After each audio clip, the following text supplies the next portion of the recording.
Welcome to Revenge Signal Hub. Today's story unfolds in Chicago. My name is Victoria, and up until one ordinary evening in my late 20s, I honestly believed I was the good daughter. I wasn't perfect, but I was dependable. I paid bills when my parents forgot, wired money when emergencies popped up, and quietly covered debts they never wanted to talk about. My life was a cycle of work, transfers, and a desperate, unspoken hope that one day they would see me as more than a walking safety net. That night, I was at my tiny kitchen table, half focused on emails and half focused on a lukewarm cup of tea when my phone lit up with a message from my little sister. The preview read, "Guess who has a surprise for you?" There was an audio file attached. She added, "You have to listen. I swear you'll die when you hear this." I assumed it was one of Mom's dramatic stories or maybe Dad bragging about something ridiculous. We used to share silly family moments. It wouldn't have been unusual. At least that's what I told myself. A chill still crept up my spine as I stared at that audio icon pulsing on my screen like it was alive. My thumb hovered over the play button, and for a second I considered putting the phone down and ignoring it, but curiosity and habit pushed me over the edge. I hit play. At first it was just background noise. Plates clinking, muffled chatter, the distant buzz of a restaurant. Then my mother's laugh cut through, sharper than I'd ever heard it. My father's voice followed. Casual, relaxed, like he was discussing the weather. "She really thinks we love her," he said, amusement dripping from every word. "What we love is her money." Laughter, real unrestrained laughter. Not a nervous chuckle, not a slip of the tongue. It was the sound of people enjoying the punchline of a joke they told 100 times. I froze. The room blurred around me, my heart hammering against my ribs as if it was trying to escape my chest. They didn't say my name, but they didn't have to. I was the one wiring them money every month. I was the one covering late fees, medical bills, credit card balances. I was the one they called whenever a crisis showed up. My mind replayed every late-night call, every "we're so proud of you, honey," suddenly tinted with a sick new meaning. The audio ended with another round of laughter and the scrape of chairs. I stared at my phone. My reflection warped in the black screen. It felt like someone had taken the word family, twisted it into something unrecognizable and shoved it into my chest. Without overthinking, I opened my banking app. Years of automatic transfers, shared accounts, and linked cards stared back at me like a digital web. I'd let them spin around me. My hands were surprisingly steady as I started severing the threads, canceling transfers, closing joint accounts, cutting off every financial lifeline they'd grown too comfortable tugging. Then I went back to my sister's message thread. The audio is still sitting there like a loaded gun. And I typed 3 simple words. "So do I." I hit send. I didn't explain. I didn't ask why she sent it or whether she was laughing along. I didn't beg for context or excuses. In that moment, one thing became painfully clear. If their love had always been conditional, I was finally done paying the price. Before I tell you how that one recording exploded my family, cost my parents more than they ever imagined, and forced me to choose between blood and self-respect, tell me this in the comments. Where are you watching from? What time is it for you right now? And if you heard your parents say those words about you, what would you do next? The morning after I sent that message, the world looked exactly the same. Same city skyline, same dull gray office building outside my window. Yet everything inside me was rearranged. My phone buzzed repeatedly on the nightstand. At first I ignored it, convincing myself it was just spam or work emails.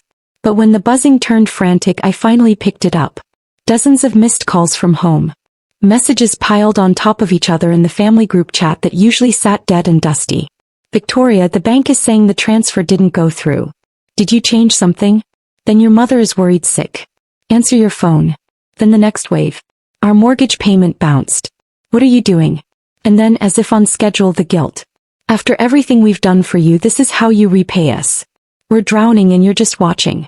I stared at the screen, my thumb hovering over the call button, my chest tight. That familiar voice in my head whispered, "They're your parents. They raised you. Maybe it was just a bad joke. Maybe you misunderstood." But then another voice, stronger now, replied, "You didn't misunderstand anything. You heard them. You can't unhear it." I chose silence. I put the phone face down and went about my day. At work I went through the motions, meetings, emails, a polite smile here and there. But every notification that lit up my phone felt like a test. I didn't answer. I didn't reply. Every unanswered call was another inch of distance between us. And for once, that distance felt like protection instead of abandonment. That evening, I sat on the couch with my boyfriend, Ethan. My laptop opened to a new folder I'd created just in case. Inside it, I dropped the audio file my sister had sent, a copy exported and labeled with a name that made my stomach twist. FamilyTruth.yo. I also took screenshots of the more manipulative text. You're letting us starve. People will think you're a terrible daughter and save those too. Ethan watched quietly as I organized everything, his hand resting warm on my knee. You really heard them say that? He asked softly. I replayed the audio for him, hands clenched together, listening not just to their words, but to how casually they said them. When it ended, Ethan sat very still. They sound proud of themselves, he said finally.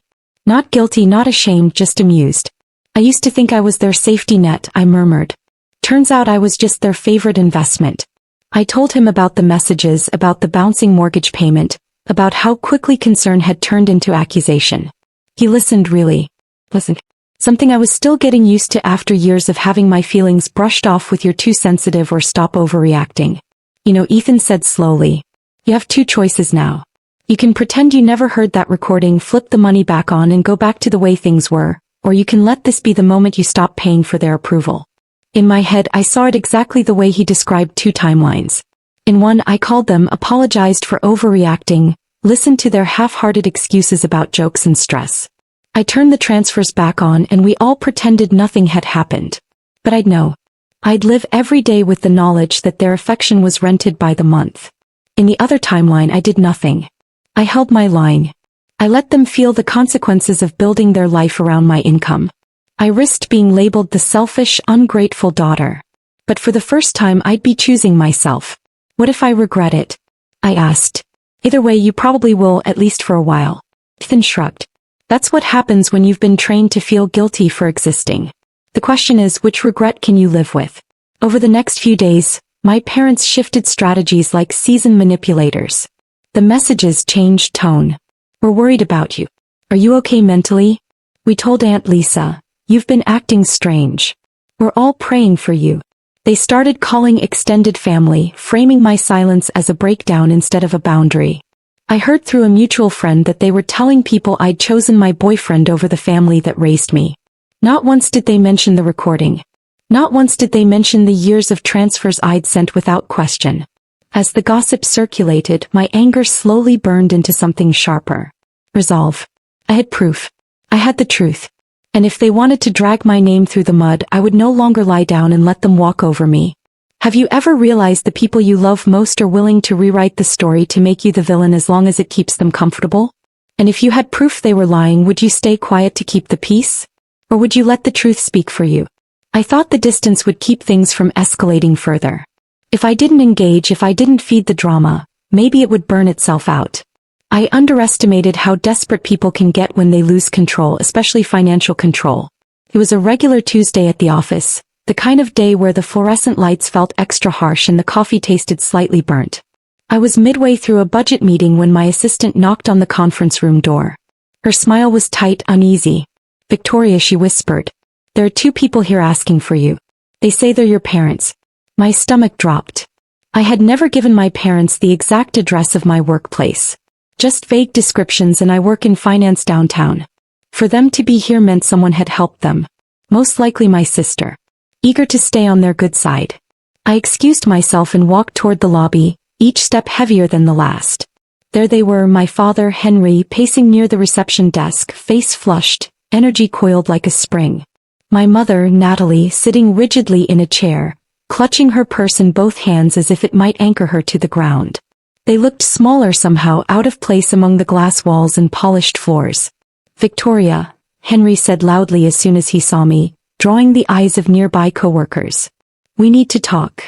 There was no hello, no how are you, just command. I led them into an empty glass-walled meeting room, painfully aware of the curious glances from the hallway. Once the door clicked shut, the performance began. Why have you been ignoring us? Natalie snapped. Do you have any idea what kind of toll this is taking on the family? Our mortgage bounced. Our credit cards are maxed. Do you understand what you've done? Henry's voice rose with every sentence. We sacrificed everything to raise you. And this is how you repay us. By cutting us off like we're strangers? Heat rushed to my face but my voice stayed calm. I heard what you said about me. They froze just for a second. Their eyes flickered. What are you talking about? My mother asked too quickly. I pulled out my phone and opened the audio file. The conversation at dinner, I said. The one where you joked that you loved my money, not me. The color drained from Natalie's face. Henry's jaw clenched so hard I thought he might break a tooth. That was taken out of context. He snapped. We were joking. You know how we talk. Your sister must have sent that without thinking. You seemed to be thinking clearly enough when you laughed. I replied. My hands trembled but I refused to back down. You weren't grieving. You weren't regretting. You were laughing at how easy it is to use me. My father slammed his palm onto the table, making the glass vibrate. We are your parents, he hissed. Parents have a right to expect support from their children. You wouldn't have what you have if it weren't for us. You wouldn't have what you have if it weren't for me. I shot back. You built a life based on my income and then mocked me for trusting you. The room crackled with tension. Outside, I could see silhouettes lingering a little too close to the glass, pretending not to look. I took a breath, then did the one thing I knew would shift the balance of power. I hit play. Their voices filled the room, clear and undeniable. She really thinks we love her. What we love is her money. Laughter. The sound bounced off the walls, off the glass, off the carefully neutral corporate art. Natalie looked like she might faint. Turn that off, she hissed, glancing at the blurred shapes outside. Someone might hear. Exactly, I said quietly, pausing the recording. If you keep harassing me at work, if you keep calling and texting my coworkers or spreading rumors about me to the family, are you threatening us? Henry demanded. I'm setting a boundary, I replied.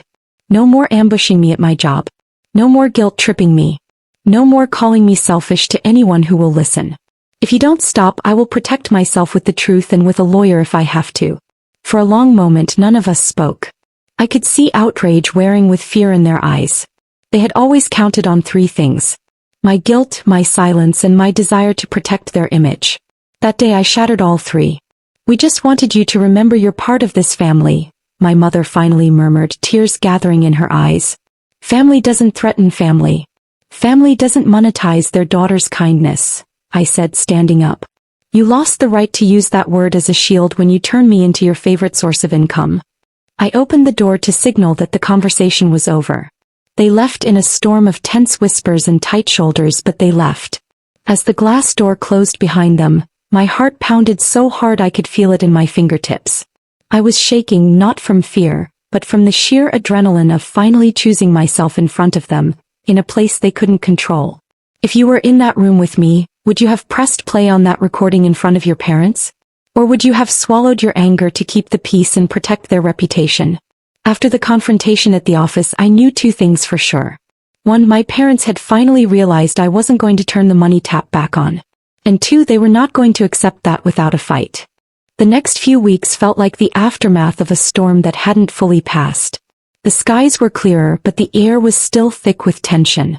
To keep myself grounded, I started writing again. Not the dreamy, hopeful journaling I used to do as a teenager, but raw factual entries like a logbook of my own life. Day one after office confrontation, one entry began. They showed up unannounced, tried to guilt me, then called me a threat when I refused to back down. I played the audio. Their faces looked exactly like my heart felt the first time I heard it. Shocked, exposed, ugly. Writing it all down made it feel real, but it also gave me clarity. If they twisted the story later, and I knew they would, I'd have my own record of what had happened. In between work and diary entries, I did something I hadn't allowed myself to do in years. I started living for myself. I signed up for a weekend painting workshop, something I'd always wanted to try, but had told myself was too indulgent when there were always more important bills to pay. I bought a cheap set of brushes and a canvas and spent a Saturday afternoon trying to blend colors instead of stress. It was messy, but it was mine. I reconnected with a neighbor, Sophia, who lived down the hall with her partner, Oliver. We'd exchanged polite hellos in the past. But this time when she invited me in for tea, I said yes. One cup turned into a 3-hour conversation about bad family dynamics, childhood expectations, and learning to set boundaries. You have the right to protect your peace, she said when I confessed that I still felt guilty for cutting my parents off. Love doesn't mean unconditional access. Her words lodged in my chest like small bright truths. Meanwhile, my parents escalated their efforts. Again, I found out they had messaged one of my coworkers on social media saying they were worried about me and asking if I'd been acting strange at work. They told an old family friend that I was under the influence of my boyfriend, that he was turning me against my own blood. They told relatives I'd become cold and distant now that I was doing well financially. Not once did they mention their own words in that recording. "They're rewriting the script," Ethan said when I told him about it. "They can't accept being the villain, so they're trying to recast themselves as victims. And I'm the villain in their version," I replied. "The ungrateful daughter who abandoned her poor suffering parents." "You're not the villain," he said. "You're just the one who refused to keep funding their denial." Still, the social pressure felt suffocating. An aunt texted me, "Your parents are heartbroken. Whatever this fight is about, you need to fix it. Money comes and goes. Family is forever." I stared at that message for a long time, trying to decide whether to send her the audio. In the end, I didn't. Not yet. Instead, I wrote another diary entry. "They say family is forever." I wrote the ink pressing deep into the page. But sometimes what lasts forever isn't love, it's the damage. And I'm not obligated to keep participating in my own harm just because we share DNA. As weeks turned into a new kind of normal, I realized something strange. Life without their constant demands felt lighter. My paycheck stayed in my account longer. I could plan for a future that wasn't built around crisis management. I could choose how to spend my time without waiting for the next emergency call. It was uncomfortable. Yes, full of grief and guilt and second-guessing, but it was also the most honest I'd ever been with myself. Have you ever started building a life beyond your family's expectations and felt both terrified and free at the same time? What's one small thing you did, like a hobby or a new friendship, that made you feel like you belonged to yourself again? The rumors eventually stopped being background noise and started walking into my life wearing familiar faces. One afternoon, an old family friend called me out of the blue. "I don't want to meddle," she began, which is exactly what people say when they're about to meddle. "But your parents are really struggling. They say you've abandoned them, that you won't even answer their calls." She paused, then added in a lower voice. "They also told some people you've become selfish, that you're choosing your own comfort over your family's survival." Something inside me snapped. I had listened quietly while they took my money. Now they wanted to take my reputation too. That night, after pacing my apartment until the floor might as well have had grooves in it, I opened my laptop and started typing. "Dear Mom and Dad," I wrote. Then I deleted Mom and Dad and replaced it with Dear Henry and Natalie. It felt colder, but it also felt brutally honest. The first draft of the letter was pure unfiltered fury. I told them exactly what I thought of their jokes, their manipulation, their smear campaign. I typed sentences I knew would cut deep. "You didn't just hurt my feelings. You shattered my reality. I built my life around helping you, and you built yours around exploiting me." I vented for 3 pages, then sat back and realized this version was for me, not for them. It was the letter my wounded heart needed to write, but not necessarily the one that would help me rebuild my life. I saved that document under the name Unsent Truth and opened a new one. This time I was deliberate, controlled, surgical. "For years," I wrote, "I believed that helping you financially was my duty as your daughter. I paid your bills, covered your debts, and sacrificed my own opportunities because I thought it proved my love. I never asked for anything in return except your honesty and affection." I described the first time I heard the recording how it felt like someone had pulled the ground out from under me. Hearing you say you loved my money, not me, broke something inside me that no amount of transfers can fix, I wrote. It didn't just hurt, it clarified everything. It made me realize that what we had wasn't a relationship. It was a transaction. Then I addressed the rumors. "I know you've been telling people I abandoned you," I wrote. "The truth is you abandoned me first when you reduced my value to my bank account. I have not shared that recording with anyone yet, even though it would easily disprove your story because I still don't want to humiliate you. But if you continue to lie about me, I will protect myself with the truth." It wasn't a threat, it was a boundary. Or maybe it was both. Either way, it was the most honest I'd ever been with them. I ended the letter with clear conditions. "If you want any kind of relationship with me moving forward, it has to exist without money, no more transfers, no more emergencies, no more gossip. You don't have to apologize perfectly, but you do have to stop pretending you're the victims here. If you can't do that, then this distance will remain." When I was done, I printed the letter, signed it with a hand that shook just enough to remind me I was human, and sealed it in an envelope. At the last second I hesitated. Would this make things worse? Would they deny everything and escalate again? Maybe. But staying silent wasn't working either, so I mailed it. A few days later, as I was cleaning my kitchen, my phone buzzed with a message from my mother. "We need to talk." It read, "This isn't about anger. We're hurting and you need to understand that." I stared at the screen, a familiar mix of dread and curiosity swirling in my chest. Were they ready to listen for the first time, or was this just the prelude to another manipulation? If you had to write one letter to the person who betrayed you, and you knew they might twist your words, what's the one sentence you'd make absolutely sure they couldn't misunderstand?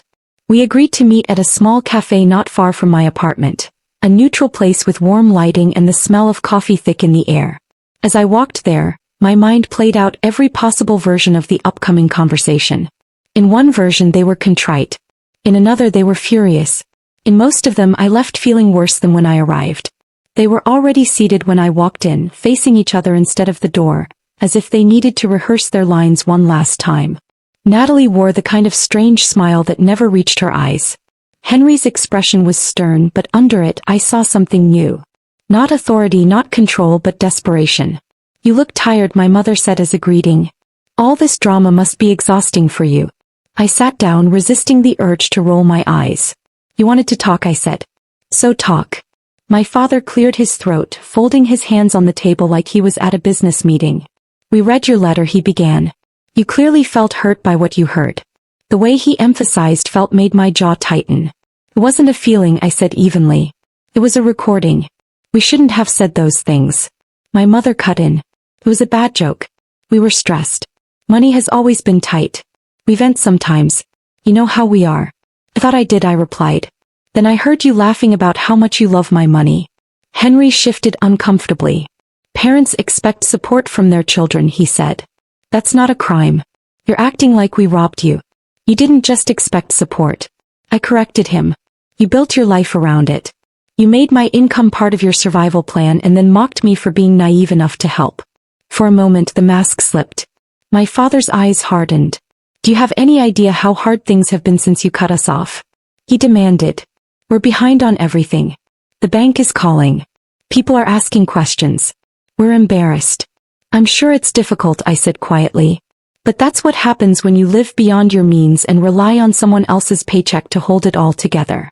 The truth hung in the air like a third participant at the table. My mother leaned forward, voice softening in that calculated way I recognized too well. "We're not your enemies," she said.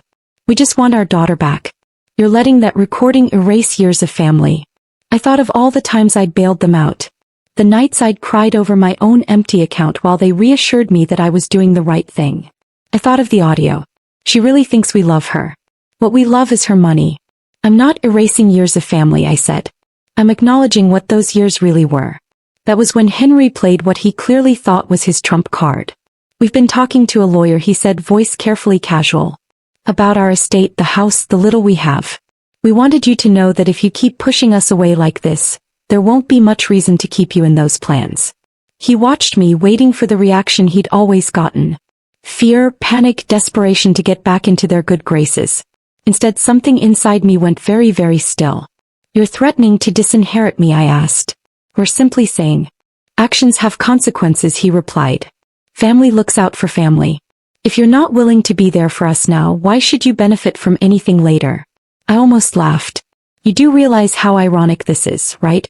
I said. "You spent years treating me like an ATM, and now you're using theoretical future money as a leash." I imagined briefly the alternate ending they were offering me. I caved. I apologized. I turned the transfers back on. I kept the recording buried, pretended it had never existed.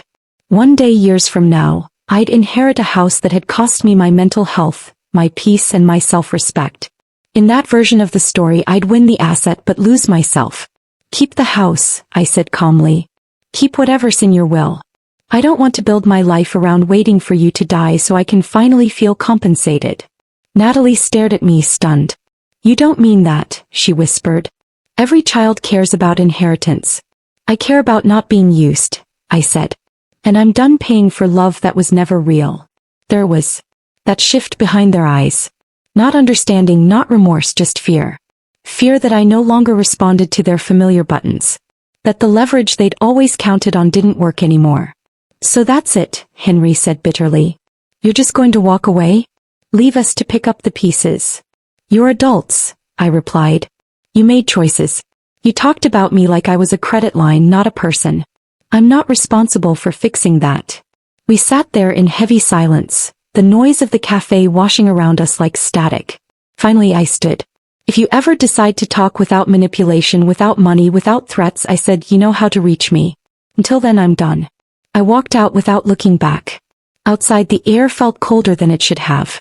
But for the first time my spine felt straight, not bent under invisible weight.